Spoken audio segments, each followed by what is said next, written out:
अहो बॅरिकेडच्या मागे माणसं बघायला थांबलेत ना। सुटला गाडी क्रमांक 14 सुटला आणि 14 मध्ये एकच गाडी पळते। अतिशय सुंदर अशी गाडी पळते बघा। डावेला पळतोय विश्वजित देशमुख मिलिटरी ऍप्शिंकरांचा चित्र्या आणि उजवीला पळतोय ज्या बैलाचं नाव सांगायची सुद्धा गरज नाही। या बैलगाडी क्षेत्रावरती आता चालूला अधिराज्य गाजवतोय असा बकासूर। गाडी क्रमांक 14 चा निकाल 14 चा निकाल आहे। तास क्रमांक 5 व धावलेली गाडी मोहिल शेठ धुमाळ सुसगाव। या गाडीचा 1 नंबरला विजेता बैलगाडी मालकाचं त्यावरती बसलेल्या चालकाचं हार्दिक अभिनंदन।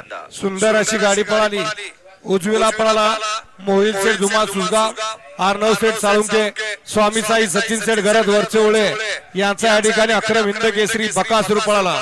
आणि त्या जोडीला डावीला पळाला विश्वजित दादा देशमुख मिलिटरी ऍप्शिंकरांचा चित्र्या। सुंदर गाडी सेमीला पात्र गेली।